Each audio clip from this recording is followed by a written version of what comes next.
and we're going to talk today about visual storytelling.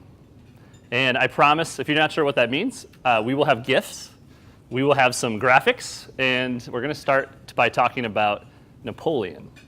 Now, thanks to AdFed for sending out the nice invite, but I didn't quite mean this Napoleon, although he's great. And I won't be doing any, what do you sign, like dramatic liturgical dance signing tonight. And I didn't quite mean this Napoleon, but we're getting a little closer. Anyone know this movie? Thank you. I said it to my team, like half my team didn't know what it was, so now I'm the old one, I guess. I love this movie, Bill and Ted's Excellent Adventure. We're closer, but still not the Ziggy Piggy Napoleon. We want to start with this Napoleon. So I'm going to tell a story. I'm going to take you back about 200 years, over 200 years ago. The year is 1812. You've probably you've heard of the 1812 March, right? The song. The War of 1812 between France and Russia. Napoleon's empire is at its height, and he is spreading out, taking over Europe, right? He's expanding. He's a little guy, but he's got a big army. And I think when you talk about visual storytelling, this photo alone says quite a bit. I'm sure Napoleon had this maybe commissioned for himself, but people are literally like bowing down to Napoleon. So we know he's very powerful. He wants to expand, and he's headed toward Moscow. He's headed toward Russia, right? So he's going to take over. He's going to go into Russia and expand his empire. Now, 50 years later, 1862. I'm going to introduce a guy by the name of Charles Joseph Menard. Now, you've heard of Napoleon. Anyone ever heard of this guy? Really? Wow. Awesome. I've never had anyone raise their hand on that. So you should maybe explain who he is. But so Charles Menard was a French. He's also French. He was a civil engineer, and today is really known for his work in kind of information graphics and kind of data science, specifically in the engineering space. So Charles, really talented guy, and he created in 1862, 50 years after the War of 1812, this graphic. And some people say this is the world's first infographic.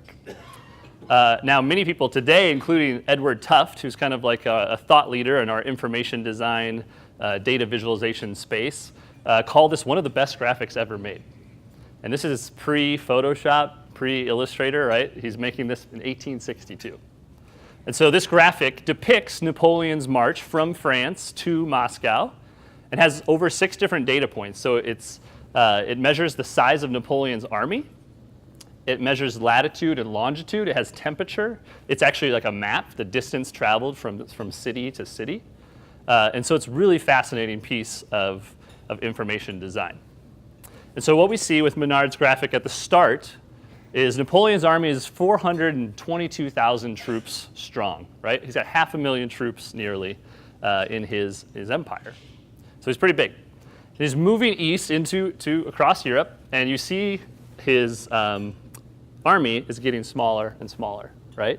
This line, this data graphic here is getting smaller. Partly, some troops are leaving, some troops are deserting. And so why is this happening? Well, the Russians had a pretty good strategy. So what they were doing was, as Napoleon and the French army was moving east, they continued to retreat further and further back into Russia. And while they were doing that, they're burning down villages, they're eating all the food, they're pillaging, they're poisoning the water supply, and Napoleon's army is left hungry and starved and sick. And so as troops start deserting, they're saying, peace out, I'm out of here. Many of them didn't make it. And so it was a pretty good strategy by the Russians and not so good for Napoleon. So badly that when they get to Moscow here, this is the end of that graphic, they have about 100,000 troops. So 25% of what they started with, right? So then they dejectedly turn back and go home to France. And that's this black line, which continues to get smaller and smaller and smaller. People leaving, deserting, dying, to the point when we get all the way back home in France, 10,000 troops. So over 400,000 troops are lost, and in Charles's graphic, Menard's graphic, he depicts this really impressively and very, very well done. And so the reason I tell this story is You might find this a stretch, but I would argue that all this data that Menard had, and he made this graphic 50 years later, right? But Napoleon had all the same data. They had maps. They knew how far these towns were apart. They knew how many troops they had. They could take inventory or rank, or the generals could tell them. And so I asked the question, at what point would they have realized the Russian strategy? Had they been making a weekly infographic or like a daily summary about their troops, would they have learned, oh shit, like we shouldn't probably keep going into Moscow because this isn't going to end well? And so I would argue that infographics can actually save lives, and Menard's graphic would have saved hundreds of thousands of lives years ago. So briefly on some housekeeping before we get into it. I'm going to leave some time for questions because I like to do some Q&A at the end. But if you don't get your question, or if something was interesting to you and you're on the Twitters, I know like Twitter's not cool anymore, but send a tweet at John T. Meyer, at Lemonly, and the hashtag for this talk is sweet visuals. So if I don't get to your question, I'll make sure to do that this afternoon. So infographics. I want to know by show of hands, let's just start easy. Who knows what they are? Raise them up high. Keep them up if you or your company or your team, your organization has ever made one. Oh, wow. Awesome. This is great. OK, let's keep going further. How about if you yourself have made one? If you're like a designer, that's pretty good too. Well done. All right, so you know what these are. We don't need to talk about that. This is a smattering of some of them that we do. Pretty pictures. I think the important thing to know about infographics is they truly are a marriage between data and information and visuals and story. And so you can't have a marriage without two people, I don't think, yet. So you need one and you need the other. So you need the data, you need the information, you need the visuals and the storytelling. It's not just pretty fonts with colors, and it's not just an Excel file with a bunch of numbers. And on that premise that, hey, these infographics work, I don't know if we realized they would save lives yet. We started about 5 years ago, Amy and I, a company called Lemonly. And so today we exist. We have 18 employees. 5 of them are remote. We have people in Vancouver and Idaho and Nebraska. And I say that today because our Vancouver folks are here. This is the first time they've ever been to South Dakota. Raise your hand. I'm going to call you guys out. Let's welcome them to South Dakota. So remote employees is definitely part of our culture. We'll talk a little bit about that later. But yeah, we've grown a team around the idea that our mission, oh yeah, this slide. I have to talk about this slide, sorry. You guys know what this is, and I'm excited to keep this into my deck. Usually when I talk not in South Dakota, I have to explain to people where we're from, and that Sioux Falls is a place, and that they're named after these falls, and it's very lovely, and I always implore them to come visit. And I'm sure many of you guys have gotten, I've never met someone from South Dakota. As if we're this like alien creature from Mars, right? And so I'm always very proud of our home, and I think that South Dakota has some amazingly talented people, and I think as far as ad federations across the country, the talent and the know-how and the expertise in this room is on par with anyone, and I really believe that. So we put this slide in here to show them. So now back to that. Our company, we created, our mission is to create understanding through visuals. So that's why we come to work every day with the belief that we can actually create understanding by making infographics and GIFs and animated videos and annual reports. And then my team they roll their eyes, but our vision is we actually believe we can make the world an easier place to understand. So just like Menard's graphic really explained the War of 1812, and maybe if we had it 50 years earlier, could have saved lives, we think the world is a little bit of a confusing place today. We have more data and we understand more about what's going on around us. More content is created than ever before. And we need to kind of parse through that and understand what it means and actually how it works. So that's how our company is built. What do we actually do? We make infographics, videos, some social media stuff, GIFs, or GIFs if you're a fan of that. That's probably the correct way, but I like to say I don't park my car in the garage. So that's why we call them GIFs. So that's what we do. And we've done over 1,300 projects with over 200 clients.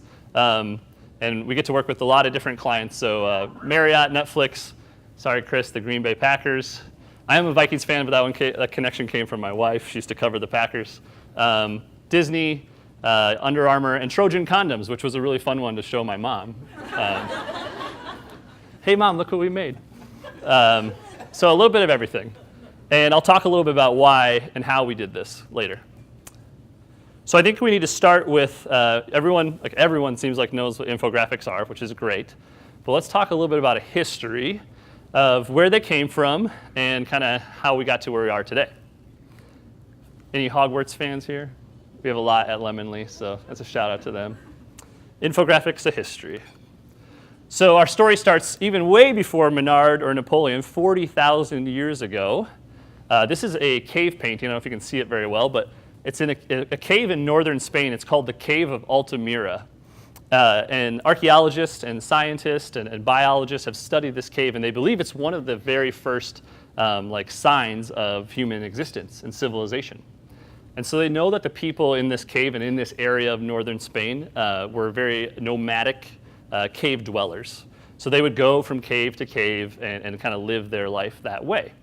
And the reason that's important is scientists, they don't exactly know what this buffalo, or for any NDSU fans, bison, is, or what it means, but they know that it's not art, or it's not like a pretty picture that you and I would hang in our living room in our apartment. It actually means something. So whether that means danger nearby, warning if the people if they come back to this cave later, it could mean food or a source of nutrition around this area. They don't know exactly what it means, but they know that it means something. And so it's a graphic that has some sort of information. It's a visual with data. It's an infographic, right? So I would argue this is the world's first infographic, 40,000 years ago. Or we can talk about hieroglyphics, right, in ancient Egypt, or even locally in South Dakota, we can talk about the winter count, right? The Sioux tribe would actually make a calendar of their year using visuals, which each image and each visual represented something and explained what happened in the year prior. So I think they've existed for a long time. Now flash forward thousands and thousands of years. Anyone know what this is?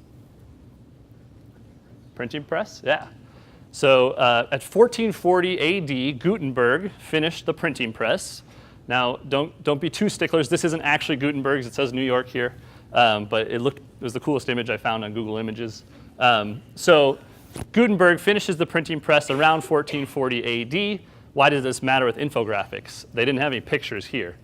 This was a huge moment in time for information and knowledge share, right? So before, monks were sitting down and filling out these books by hand, writing these books and just copying book by book, letter by letter, word by word. And so now, thanks to Gutenberg and the printing press, we could scale this. We could mass produce books and share knowledge, right? And we know that knowledge is power, and we know that having knowledge is an incredibly powerful thing all around the world. Now we can take this for granted today because I would argue, where did I put it? Here's in my pocket. We all have a Gutenberg printing press in our pocket, right? It fits the size of our hand.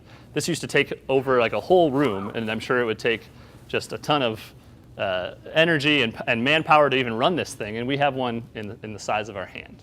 We can write blog posts, we can send tweets, we can take pictures, and mass produce, share knowledge. We're reporters. We can capture, we can live stream, we can Snapchat, all from the power of our phone. And so this matters because infographics are a way to share information and tell stories.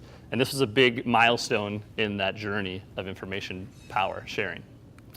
Next was a huge date in 2011. Scientists were just freaking out. They're all gathered together to see okay, it didn't really work that way. It was Amy and I sitting with our laptops saying, let's start a company. But I got to put a Jurassic Park picture in my deck, so I did it. And so the reason I tracked that journey, and I think it's an interesting story about Lemonly, so I would argue infographics have existed for 40,000 years, but if you search the term on Google Trends, so Google Trends is a great way to kind of see the pulse of the world. What are people talking about? What are people searching? So if you type that word into Google Trends, this is what you'll see. And so prior to 2010, 2011, the term was just a little blip on the radar. No one really talked about it. It wasn't a word that you saw. And in 2011, we noticed it seemed like every third tweet had the word infographic in it.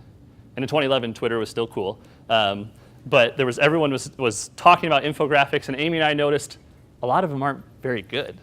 And so they were getting press and getting pickup and lots of attention, and they weren't really that good. So we started with this premise of what if we made high quality custom infographics and did that one thing really, really well. And so we obviously kind of got lucky because we started at a time from 2010 to 2012, that term grew by 800%. So we really kind of piggybacked on a trend. And I like to also show this because people are like, well, infographics are a fad, right? I mean, they're going away. Well, the data doesn't really say that. They're about as strong as they've ever been. So why is that? So I have 3 theories. So the first is social media, right? We talked about that Gutenberg printing press in our pocket. Social media has become more and more and more visual as the years go on. So the Facebook news feed gets wider. Twitter starts putting images in stream and videos. We have platforms that come along like Instagram and Pinterest that are entirely visual. Now we have Vine and we have Snapchat, and we can Periscope and we can live stream visuals right from our phone, right? So social media has accelerated this need for visuals. And also I would argue that on social media as individuals, we like to be seen as smart and interesting, and we want to tell our friends of all the cool things that we've learned about. So social media is tailor-made for infographics. So you're sharing content that's visual and it's interesting. So your friends are like, hey, that's really cool. The second theory, any great mathematicians want to count the zeros? Take a stab at this number. Maybe my Menard person. Are you going to be the rock star? No? 2.5 quintillion is this number, and anyone knows what that means? It's actually like, this stat's like 3 years old. I couldn't find a better one yet. But 2.5 quintillion is the amount of bytes of data that we as a world make every single day. This one my team probably definitely doesn't know. This is Seinfeld. I know you found it, Morgan. So 2.5 quintillion bytes of data is what we make every single day as a world. That was 3 years ago, so probably more now. And this was, the stat came from Eric Schmidt, the CEO of Google at the time, and in late 2012, and he said that amount of data, if you take all of the content, the newspapers, the journals, the articles, the TV shows from 2010 to the beginning of mankind, back to our cave painting, we make that every day now. So basically, I'm just trying, like, this number doesn't make any sense, but it's just a shit ton of data that we're making every day. And so you need an infographic to actually like explain that and make context around what that means. How can I compare that to a number I actually understand? And so it's just like the fact that it's really great that I can track on my watch how many steps I take every day and where I move and why I walked more on Thursday than Wednesday, or this week compared to last week, or why was this month not as good as last month. All that data is amazing and right at our fingertips, but until you see the graphic or the chart or the visual comparison with the lines to understand it, it doesn't really make sense. So this era of big data that we live in needs visuals and needs understanding. Kramer again. The third one, infographics and visuals ride this really great kind of balance beam between attention and retention. So what I mean by that is they cut through the noise, right? They're compelling, they're pretty, they're colorful, they're well made, they're really engaging, but we actually retain the information as well. So our brains are wired as humans to be visual creatures. And so they do a great job of this kind of balancing act between attention and retention. Which leads me to this guy. So in January, a study came out that now human beings have a shorter attention span than the goldfish. Does anyone want to take a guess at what that might be? We have a lot of advertisers in here. 8 seconds. 8 seconds. Karina is right. So this is what we're competing against. The 8-second goldfish who can carry their attention longer than we can. And now another GIF, my favorite GIF ever. A girl spills a Diet Coke, the canary runs, and then there's a nuclear explosion. So that's what we have to compete against. And so people are watching this, right? Instead of reading an article or a journal, I should just kind of let this loop and let it sink in. Side note, we had an intern applicant send this GIF in his email to be an intern at Lemonly this summer. So we hired him immediately. True story. So those are my theories of why infographics and visuals are important today. So hopefully you can buy into that or believe me. So now let's talk about the visuals and the power of visuals first from a quantitative standpoint. So we're talking numbers, right? So these are just my quick facts. 83% of learning is done visually. 93% of our communication is done non-verbally. So body language, color, signs, visuals, right? So we can almost communicate entirely, probably emojis, through visuals.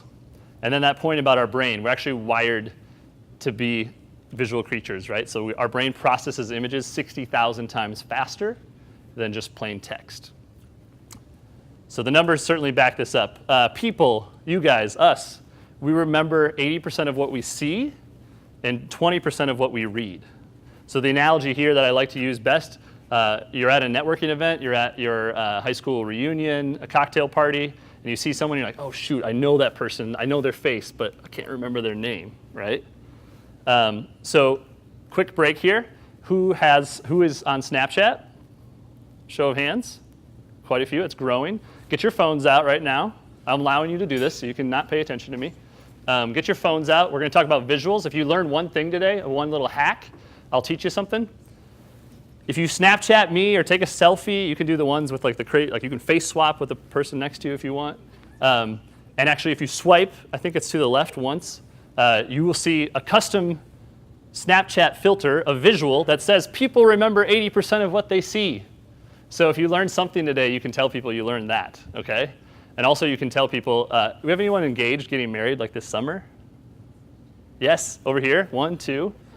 Do this for your wedding, okay? Make a custom Snapchat filter for your wedding that's like Paige and John or Bill and Cheryl or whatever it might be. And so that everyone at your wedding can share this custom Snapchat filter. So if you're a business and you have an event or a conference or I'm going to try this in New York next month at a sales conference where I'm actually going to make it. And so if people take a Snapchat, so right now you only get this Snapchat if you're physically in this room. And so I'm going to see if that works. But share that, and at least you learned a little new cool trick. And the stat is most important. And lastly, if we talk from a marketing standpoint, if we talk about post, and when I say post, I mean blog post, social media post, tweets. Post with visuals receive 94% more views. So the lesson here is there's no excuse not to have a visual with your content. So even if you're writing a blog post and you want to use a stock image, you must do that. 94% more visuals with your post. Or sorry, more views with your visuals. Let's talk more quantitative from a non-agency kind of marketing, just like a lifestyle thing, right? So you're scrolling through your Facebook feed. You're probably seeing babies. You're probably seeing cats. You're maybe seeing people get engaged. So this is from 2012. I proposed to my wife at the top of the State Theater. We lived across the street. One of our employees is a photographer, a great photographer. She captured the moment. She was in my apartment. So we took this picture, and the next day we put it on Facebook. And if people felt like they were there, whether you wanted to be there or not, but it was like you were in the moment. So 260 some likes. An engaging post, right? A big moment in my life. So you think that might be the biggest engaged post I ever probably posted, right? Or maybe not. Maybe when I got married. So my wife takes this picture. We're getting married. We share it. 176 likes.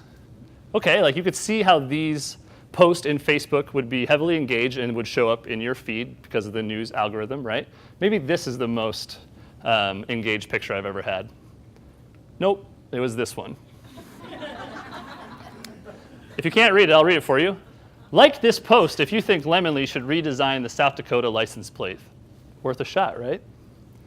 414 likes, 45 comments, and 28 shares. So I wanted to break this down. So we're not talking really about marketing. There was no strategy here. This was just a post that I shared because I felt particularly passionate about the license plates that I don't like so much. So do you guys apparently too. Why is this? Okay, so it's local, right? It's hyper-local. We all can care about this. It's South Dakota. It's our state. There's ownership tied to it. We actually have to buy these things whether or not we like them by law, right? We have to put them on our car. You probably like your car. You may not like your license plate. I had a call to action. I actually said in all caps, like this post if you think Lemon should redesign it. And then lastly, and most importantly, there was a visual. So I shared that Argus Leader link, which pulled through the visual of the 2 license plates. And I would argue if I didn't have that visual, if I just said, hey, like this if you think Lemon should redesign the license plate, maybe 30, 40, maybe 50 likes, over 400. And so I share that as a quantitative example of how visuals and then some of these other factors can really get people riled up. And if you want to take it to another level, then you tell people you actually are redesigning them. This is on April 1st. And we said, hey, Lemon is picked by the governor to redesign the license plate. 34,000 people this reached with over 300 likes and 35 comments. And people notice, please, we added Alexander Hamilton to the license plate, and he winks. It's a GIF. And we had people just tearing down our doors of, don't you know there's only 4 faces on Mount Rushmore? Or, this is so great, it's way better than the last one. And so just don't go on the internet on April Fools, or just don't believe anything that Lemon says on April Fools. The funny thing here is I feel like now maybe the next time that contract comes up, we actually have a chance. So we did this as a joke, and maybe it'll actually end up into something. So that's from a quantitative standpoint, just the power that visuals have. So now let's talk briefly from a qualitative standpoint, and I'm going to take you back to high school math. If I ask you, what is a round plane figure whose boundary consists of points equidistant from a fixed point? Circle? Yeah, it's a circle. Or I could just show you this, right? We know what this is. Our brain is wired to understand this. There's a lot of confusion here. Like I have to think, okay, I think I'm equidistant. I thought fixed point. Do I know what a fixed point is? Like I thought I did. There's no room for misinterpretation or confusion when you see this. So just say what you're trying to say, or show what you're trying to say. This one, who's flown on a plane before, you've seen this visual before. Outside of a couple alphanumeric characters, 1, 2, 3, 4, you know exactly what to do when you see this, right? Got to put them on my mask before I assist others. And it's just, there's no cultural boundaries here. There's no language barriers. It doesn't matter where you're flying to or from. You can see this and you can understand it. And it's getting intense these days. I flew on a plane recently. I took a picture of this one. And I was like, holy shit, it's like the visual books that I read to my daughter. She's 5 months old. I could tell her this story about everything I need to do on the plane. I mean, there's like 8 words on this entire thing. And it's a little intense. I probably wouldn't read this one to her yet, but it's like a visual storybook. All right, so the benefits of visual content, quantitative, qualitative, why does it work? We're talking in marketing here, so we're in a room full of advertising people. Increase brand awareness. I'll give you examples. So the Green Bay Packers. Actually, I'm going to use that for the next one.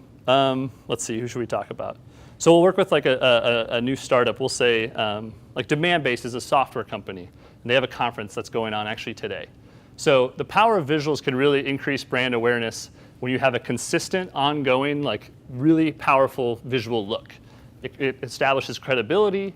They know what you're trying to say, and it's consistent every time, whether it be a Facebook post, or in Demandbase's case, we even design their trade show banner kind of for the conference, the program that you hand out, or even the t-shirt. Having that consistent brand awareness through visuals is really powerful. Engagement. So the Packers don't need Lemon to sell out their football games, right? They're going to do that with or without us. But by having those engaging infographics each week, so on a Thursday, the press release comes out on a Tuesday. On a Thursday, we release an infographic, and it's engaging and likes, and they're going to win, they're going to lose. It's really intense. So increased engagement. Lead generation. So we worked with Salesforce to redesign an ebook, like a 10, 12-page ebook. Content marketing, right? You guys have done this. And then we made an infographic. So the ebook was behind a gated wall where you needed to give your email address to get the info or to get the ebook. We make an infographic that's kind of like a preview, like a teaser of the most exciting stuff, driving that traffic back to the homepage, download the ebook, we get your email address if you're Salesforce, lead generation there. So whether it be email downloads, sales, or even just clicks, visual content can drive leads. And also there's really good SEO benefits. We work with Marriott. They're one of our bigger clients. We've never made an infographic, probably 400 pieces of content deep with Marriott about the hotel rooms or the pillows or the prices. It's value-added content about the destinations of where you're going.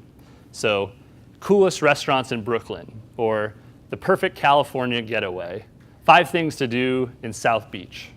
And it's value-added, compelling, visual, engaging content that at the bottom, brought to you by Marriott. And then you could actually click through and book your hotel room if you want.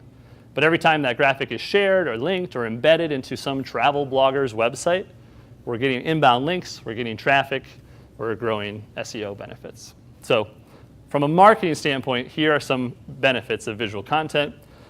And the last one to convince you is just like, which one do you want to read, right? So this is our brief. Every infographic we start, we do research into a brief.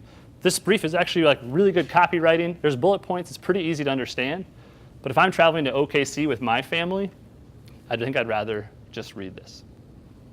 So it's that perfect blend, visuals and content. All right, so just a quick little lesson of content marketing. How many agencies would say they're, or in-house, I guess, whoever are doing content marketing? Basically, you're putting out content, you're writing blog posts, doing ebooks, adding value to tell your story. Great, that's awesome. Couple rules that we try to follow at Lemonly. So we call this I don't know if we did, I'm not sure where we got this, the Cpp Rule. So publish great content for the right people in the right places. Pretty easy, like rule of thumb to follow, right? So great content, usually the best. I know it can be tough. It's a noisy world out there for content, but ultimately usually the best content will rise to the top. Make sure you know who your audience is, who are those people, and then put it in the right place where they are. So you don't need a media buy or blast it out into the entire world if the entire world doesn't care about it. So find the right people, make good content, put it in the right place. Tip we'll give our clients to recommend a brief kind of like monthly schedule of what that might look like. And the best question to always ask, if you are a content creator, would I share this? Is this interesting to me? Or the audience, I guess, if you have to put yourself in their place. So we'll say 1 to 2 blog posts a week. Think keyword-rich blog post. 1 major release, ebook, infographic, video, animated video. I'd say you could probably even do more, but this is a great place to start. And then daily social media. And whenever you're doing social media, remember content, people, places. And so for our clients, we'll make visuals for all of these things because we talked about why they're so important and why people are engaged to them. But this is a great rule of thumb if you're trying to enter in, whether for your clients or for your own brand in-house, in doing content marketing. So I wanted to share that. A few do's and don'ts of visual storytelling. So this would apply for an infographic or even like micro content. We'll talk about kind of what that means. So when we start an infographic, we always ask our clients to define the thesis. We say, transport back to high school English class when your teacher said, all right, you're going to write a research paper, you got to create an outline. What's your thesis? What are your 3 main points? And what's the summary? Or in marketing speak, what's maybe your call to action? That's how we start all of our stories. So define the thesis. Who's this for? Why are you doing this? Do that, but don't try to merge brand and editorial. And I'll explain what that means. So we create brand pieces and we create like editorial pieces. So family edition of traveling to OKC. It's an editorial piece of content. It's a value added. We did the research about the coolest things to do for a family in Oklahoma City. And we're trying to educate and give, like kind of pay it forward. The small, like created by or brought to you by Marriott can exist there. Versus brand pieces of content, the Salesforce example, we're saying, here's our ebook. It's a new feature of our software. Take a demo, trial, download the ebook, and then see our infographic to get you. That's like a brand piece of content. It's going to look on brand guidelines. It might be a little bit more salesy. It's almost like a visual press release, if you think of it that way. So both brand, editorial, very effective, very powerful tools. But where it's dangerous is when you try to do both in one, right? You're trying to say, I'm going to give you all this value-added content, but I'm also going to sell you, and then you're going to love it, and then you're going to download and buy it. Our customers or our consumers or just people in general are smarter than that, and they know it, and they sniff it out. Okay, so back to the do's. Focus on the story. really do try to come up with the beginning and middle and end in the narrative of your content. Now, that changes whether it's a 10-minute video versus an Instagram thing that you're going to see scrolling through. There's obviously some different thought process there, but really try to focus on the story. Don't forget the balance. When I talk about the balance, I talked about that balance of visuals and content, right? So not just big fonts that are colorful and all this text. It's an infographic. Well, where's the content? Where's the data? Where's the information? But also, we can't just throw up 80 pages of charts and graphs that were exported from our CSV and expect people to be interested in that. So you need the balance of both. Know your audience. That's kind of like marketing 101. You guys know this stuff. That's a do. Don't cram everything into one. So one time, that's kind of our pet peeve at Lemonly is when our clients say, we need this and we need this, and we want to throw this in, we say, wait a minute. If we're going to focus on the story, what is your story? And let's not try to tell 10 stories in one. So each piece of content might be a different story. Maybe it's a series, and you can put it together or release it gradually. But really, don't try to cram everything in one. Because when you're scrolling, we've all been there, scroll through those infographics, and you're like, wait a minute, I thought the point of this was so I don't scroll for days and days and days. Do edit rigorously. Again, marketing, you guys know this stuff. Spell check, fact check. We cite all of our sources in our infographics, so you can go deeper and learn where this data came from. Make sure that you're thorough and accurate. And then don't forget to ignore the platform. And so what I mean by that, when we talked about social media, it's tough. I get it. Doing this stuff from a content creator or from a marketing company is exhausting these days. There's so many different platforms, and this is the next hot thing, and now you got to be on after school, and now you got to do this, and all the different platforms have nuances, right? So it's shaped differently, or you have to click play on the video on Facebook to actually get the sound. There's a lot of little nuances, but if you take the extra step to personalize and change your content for the platform, you'll have more luck. So don't just take one graphic, slap it on everything. For instance, if you ever tried to put an infographic in Facebook, it'll get squished, and there'll be all this negative white space, and you can't read it. So take a little snapshot of the most compelling piece, put that on Facebook, and then drive them back to the full piece of content. So don't ignore the platform. All right, how am I doing on time? Perfect.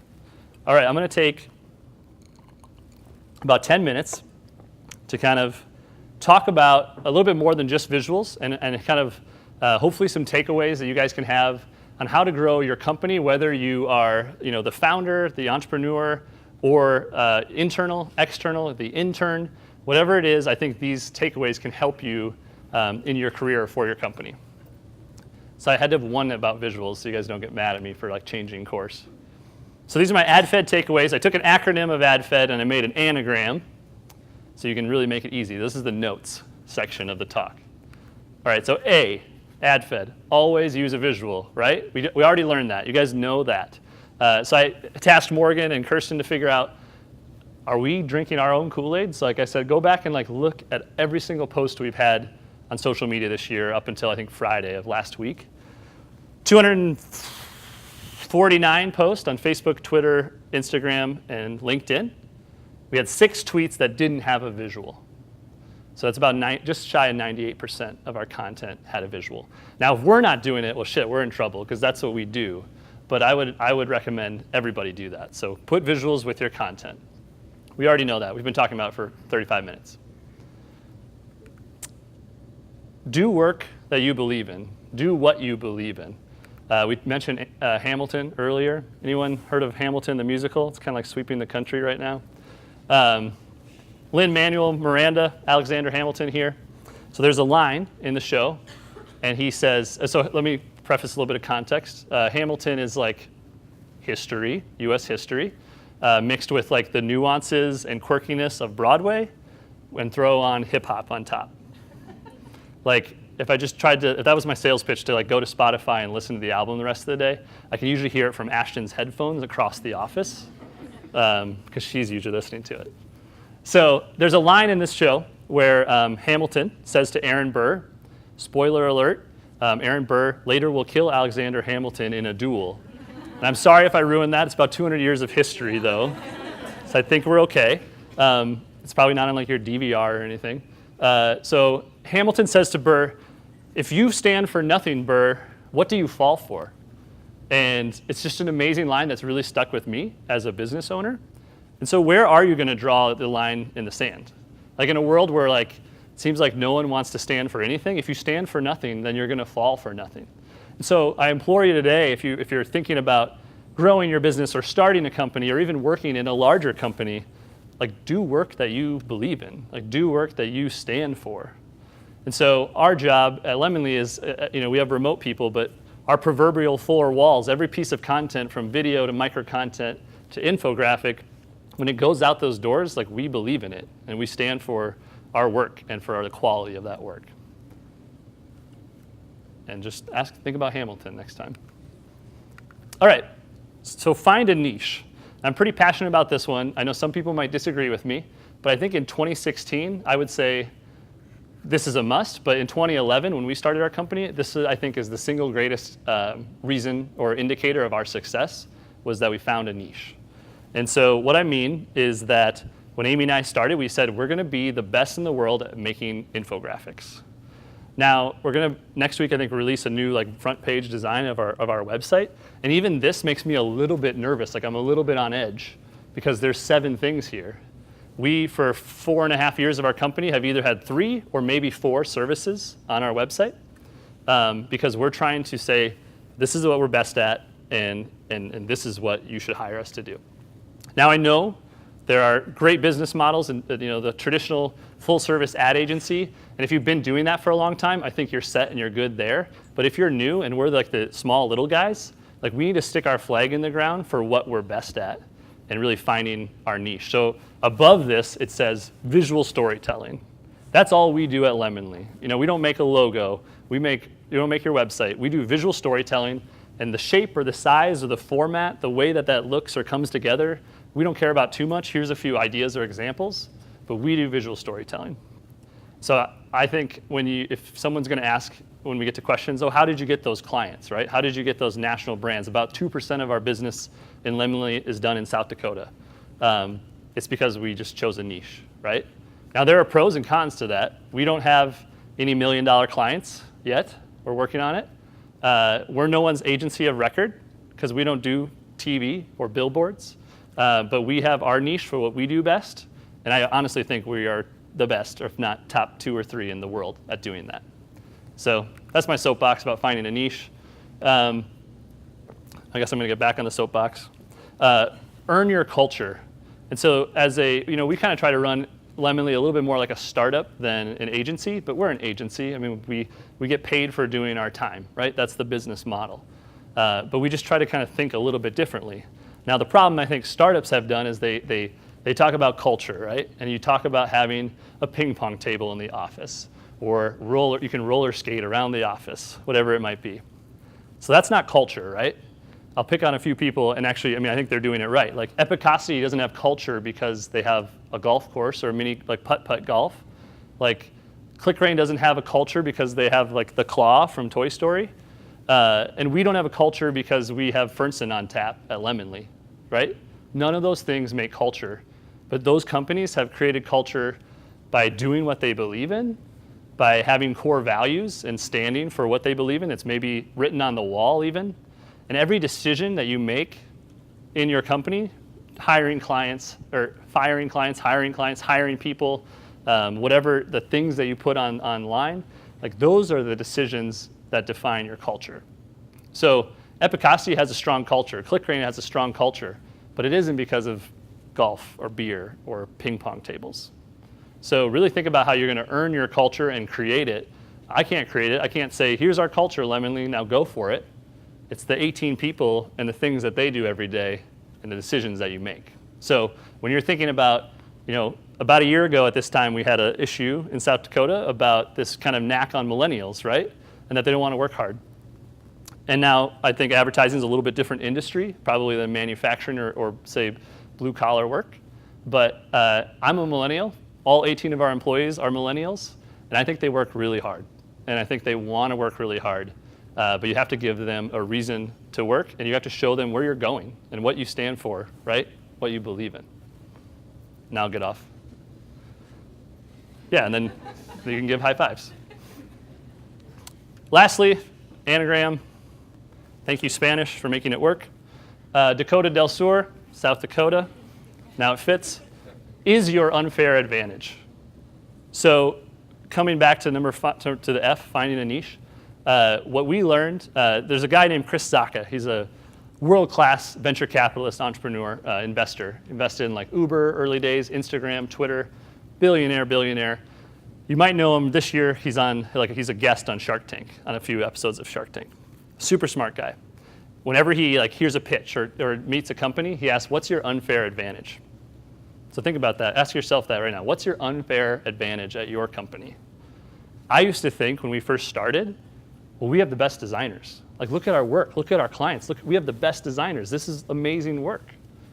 That's just art, right? Art is subjective. You might not like it. We might like it, but you might not like it. And frankly, there are amazing designers everywhere, all over this world.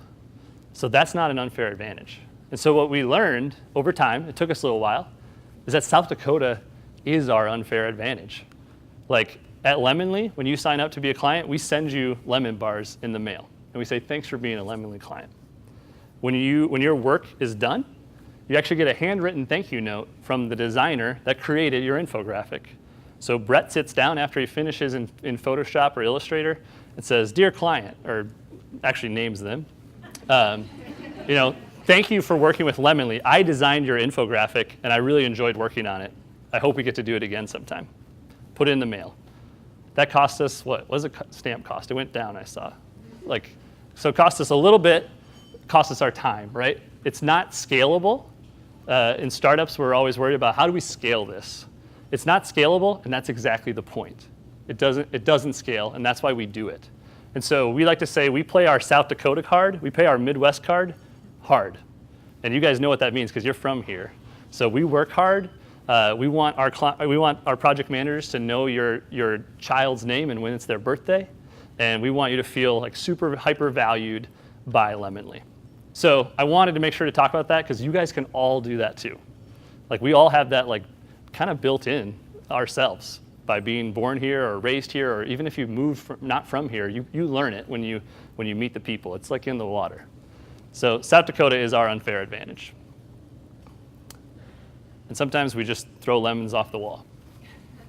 So, perfect. I know sometimes people have to leave early, so I wanted to save some time for questions. That's all I got about visuals and about Lemonly and how we got to where we are today, so I'd love to take your guys' questions.